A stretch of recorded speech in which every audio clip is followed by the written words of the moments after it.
Welcome to first BSc semester 1 students to my physics lecture 66 on YouTube. My name is Naiman VVSN Murthy, lecturer in physics, SKBR College Amlapuram. Last క్లాస్లో మనం Michelson మోర్లే experiment దాని negative result గురించి డీటెయిల్గా study చేసాం. Today's topic is basic postulates and Lorentz transformations for first BSc semester 1 students studying under Adikavi Nannaya University, Rajamahendravaram.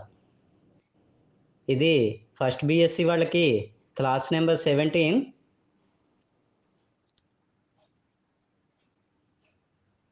So మనం physics 1 mechanics waves and oscillations study చేస్తున్నాం. యాంత్రిక శాస్త్రము, తరంగాలు మరియు కంపనాలు, అందులో యూనిట్ 3 చదువుకుంటున్నాం. స్పెషల్ థియరీ ఆఫ్ రిలేటివిటీలో బేసిక్ పాస్టులేట్స్ స్టడీ చేయాలి. ప్రత్యేక సాపేక్షత సిద్ధాంతానికి ముఖ్యమైన ప్రతిపాదనలు. సో ఫండమెంటల్ లాస్ 2 చెప్పారు, ఆ లాస్ని పాస్టులేట్స్ అని పిలుస్తాం. ఫస్ట్ది ఏమిటి అని అడిగితే, అన్ని ఇనర్షియల్ ఫ్రేమ్స్లోనూ కూడా ఫిజిక్స్లో వచ్చే లాస్ అన్నీ కూడా ఒకే రకంగా ఒబే అవుతాయి. All laws of physics are same in all inertial frames of reference. This is also known as Einstein's principle of relativity. అన్ని జడత్వ నిర్దేశ చట్టాల్లోనూ భౌతిక శాస్త్ర నియమాలన్నీ ఒకే విధంగా ఉంటాయి. దీన్ని ఐన్స్టీన్ సాపేక్షతా నియమం అని పిలుస్తాం. సెకండ్ది, అన్ని ఇనర్షియల్ ఫ్రేమ్స్లోనూ వ్యాక్యూమ్లో కన్సిడర్ చేస్తే, అంటే ఫ్రీ స్పేస్లో స్పీడ్ ఆఫ్ లైట్ వాల్యూ కాన్స్టెంట్గా ఉంటుంది.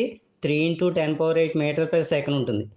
The speed of light in free space, that is vacuum, is same in all inertial frames of reference and has the constant value 3 × 10⁸ metre per second. This is also known as principle of constancy of speed of light. స్వేచ్ఛాంతరాళంలో అంటే శూన్య ప్రదేశంలో అన్ని జడత్వ నిర్దేశ చట్టాల్లోనూ కాంతి వేగం విలువ ఒకే విధంగా ఉంటూ 3 × 10⁸ మీటర్ పర్ సెకండ్ ఉంటుంది అని చెప్పారు. దీన్ని కాంతి వేగ స్థిరత్వ నియమం అని పిలుస్తాం. సో ఈ రెండు కూడా బేసిక్ పాస్టులేట్స్ అంటాం, ముఖ్యమైన ప్రతిపాదనలు అని పిలుస్తాం. సో నెక్స్ట్ మనం లారెంజ్ ట్రాన్స్ఫర్మేషన్ ఈక్వేషన్స్ స్టడీ చేయాలి. లారెంజ్ రూపాంతరీకరణ సమీకరణాలు అని పిలుస్తాం. ఆల్రెడీ గెలీలియన్ ట్రాన్స్ఫర్మేషన్స్ చదువుకున్నాం, అందులో 4 ఈక్వేషన్స్ చెప్పారు. ఆ 4 ఈక్వేషన్స్ కూడా చిన్న కరెక్షన్ చేయాలి అని చెప్పి లారెంజ్ అనే సైంటిస్ట్ చెప్పారు. ఆ కరెక్షన్ చేసిన 4 ఈక్వేషన్స్ని లారెంజ్ ట్రాన్స్ఫర్మేషన్స్ అంటాం. సో మొన్నట్లాగే ఎస్ అనే ఫ్రేమ్ తీసుకుంటాం, ఎనర్షియల్ ఫ్రేమ్. ఎస్ డాష్ అనే సెకండ్ ఫ్రేమ్ తీసుకుంటాం, కాన్స్టెంట్ వెలాసిటీ v తోటి ఎక్స్ డైరెక్షన్లో మూవ్ అవుతూ ఉంటుంది. టైం t = 0 దగ్గర ఓ డాష్ రెండు కూడా కోయిన్సైడ్ అయి ఉంటాయి. p అనే పాయింట్ కన్సిడర్ చేస్తాం. ఓ దగ్గర observer x y z t అని చెప్పారు కోఆర్డినేట్స్. ఓ డాష్ దగ్గర observer x dash y dash z dash t dash అని చెప్పారు. ఈ డిస్టెన్సెస్ మనం నోట్ చేసుకున్నాం already, x dash v t. First equation మొన్న గెలీలియన్ ఈక్వేషన్స్లో x dash is equal to x minus v t అని చెప్పాం. ఇక్కడ ఎగ్జాక్ట్గా ఈక్వల్ కాదు, ప్రపోర్షనల్గా ఉంటుంది అని చెప్పారు Lorentz. So x dash proportional to x minus vt implies x dash is equal to ఒక ప్రపోర్షనాలిటీ కాన్స్టెంట్ గామా వస్తుంది, gamma into x minus vt. Y dash is equal to y, z dash is equal to z, t dash is equal to t రాసాం మొన్న, ఇక్కడ not equal అని చెప్పారు. ఇక్కడ కూడా చిన్న కరెక్షన్ టర్మ్ ఉంటుంది.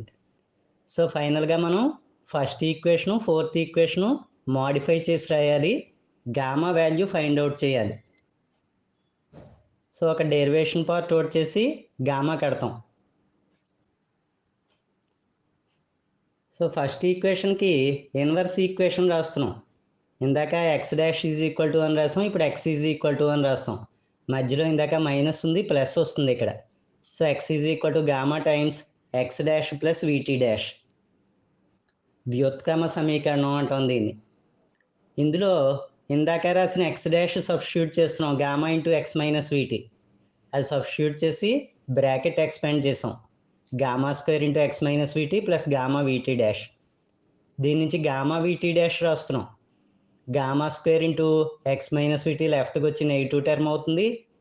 బ్రాకెట్ ఎక్స్పాండ్ చేసి ఫస్ట్ 2 టర్మ్స్లోనూ ఎక్స్ కామన్ తీసాం. సో ఇంప్లైస్ టీ డాష్ రాస్తున్నాం, అంటే గామా వి పెట్టి డివైడ్ చేయాలి త్రూ అవుట్. ఇదంతా మ్యాథమెటికల్ సింప్లిఫికేషన్. సో నెక్స్ట్ స్టెప్లో t dash is equal to gamma t plus x by gamma v into 1 minus gamma square అని వచ్చింది. ఇది టీ డాష్కి ఎక్స్ప్రెషన్.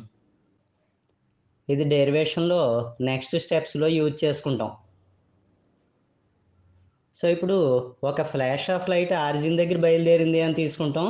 అది ఎక్స్ డైరెక్షన్లో ఎంత డిస్టెన్స్ ట్రావెల్ చేసింది టీ టైంలో అని అడిగితే X is equal to city, velocity into time రాస్తే డిస్టెన్స్ వస్తుంది. సి అంటే వెలాసిటీ ఆఫ్ లైట్. అలాగే ఓ డాష్ దగ్గర అబ్జర్వర్ చెప్పిన equation X dash is equal to city dash.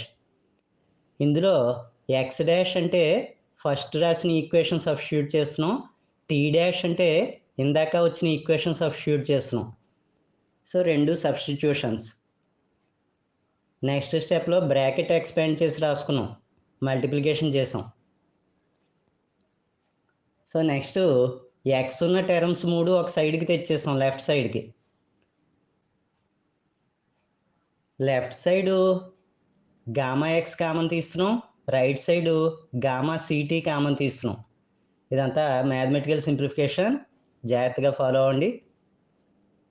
కానీ ఎక్స్ అంటే సిటీకి ఈక్వల్ కాబట్టి gamma x gamma ct cancel అయిపోతాయి బోత్ సైడ్స్. సో క్యాన్సిల్ చేసినట్టు చూపించాం. నెక్స్ట్ స్టెప్లో 1 కూడా క్యాన్సిల్ చేస్తున్నాం both sides. C by v common తీసి రాసాం. దీని నుంచి 1 minus 1 by gamma square value వచ్చింది, v square by c square అని. అంటే సి బై వి రైట్ సైడ్కి తీసుకెళ్తే v square by c square అవుతుంది. Implies 1 by gamma square is equal to 1 minus v square by c square. దీని నుంచి gamma square is equal to 1 by 1 minus v square by c square. Implies gamma is equal to square root వస్తుంది, 1 by root 1 minus v square by c square. ఈ gamma తీసుకెళ్ళి first ఈక్వేషన్లో రాసాం, x dash is equal to gamma into x minus వీటీలో gamma బదులుగా ఈ value రాసుకున్నాం. అక్కడికి ఫస్ట్ ఈక్వేషను లారెంజ్ ఈక్వేషన్ వచ్చింది. ఇప్పుడు ఇందాక వచ్చిన టీ డాష్ వాల్యూ తీసుకున్నాం ఎక్స్ప్రెషన్, అందులో గామా కామన్ తీసాం, 2 టర్మ్స్లోనూ గామా కామన్ తీసి రాసుకున్నాం. నెక్స్ట్ స్టెప్లో 1 బై గామా స్క్వేర్ బ్రాకెట్ లోపలికి ఎక్స్పాండ్ చేసాం. కానీ 1 బై గామా స్క్వేర్ మైనస్ 1 అంటే ఇందాక వచ్చిన ఈక్వేషన్ నుంచి minus v square by c square, అది సబ్స్టిట్యూట్ చేసాం. So gamma into t minus vx by c square అని వచ్చింది. ఈ గామా వాల్యూ ఇందాక వచ్చింది 1 బై రూట్ రాసుకున్నాం. సో ఫైనల్గా టీ డాష్కి ఎక్స్ప్రెషన్ వచ్చింది, t minus vx by c square divided by root 1 minus v square by c square. So ఇది టీ డాష్కి ఎక్స్ప్రెషన్, 4th ఈక్వేషన్ ఇది. ఇప్పుడు లారెంజ్ ఈక్వేషన్స్ 4 కూడా ఒక చోట రాసుకుంటే x dash is equal to x minus vt by root అని వచ్చింది, y dash is equal to y, z dash is equal to z, t dash is equal to t minus vx by c square by square root of 1 minus v square by c square. ఈ 4ని Lorentz transformation equations అంటాం, Lorentz రూపాంతరీకరణ సమీకరణాలు. వీటికి inverse equations రాయాలి, వ్యుత్క్రమ సమీకరణాలు అంటాం వీటిని. అంటే ఎక్స్ ఈజ్ ఈక్వల్ టు అని రాయాలి. ఇందాక మధ్యలో మైనస్ వచ్చింది కాబట్టి ఇక్కడ ప్లస్ వస్తుంది, ఎక్స్ ప్లేస్లో ఎక్స్ డాష్, టీ ప్లేస్లో టీ డాష్ వస్తాయి. సో ఇవి వచ్చిన 4ని కూడా ఇన్వర్స్ ఈక్వేషన్స్ అంటాం.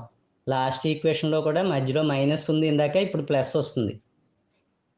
సో మొత్తం ఈ ఈక్వేషన్స్ అన్నీ థరోగా ఉంటే నెక్స్ట్ కొన్ని డెరివేషన్స్ చెప్పుకుంటాం, దీనికి అప్లికేషన్స్, అందులో ఈ ఈక్వేషన్స్ యూజ్ చేసుకుంటూ ఉంటాం.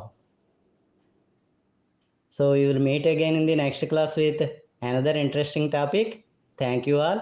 అందరూ కూడా మరిన్ని మంచి మంచి లెక్చర్స్ గురించి ఈ ఛానల్ను లైక్ చేసి షేర్ చేసి సబ్స్క్రైబ్ చేయండి.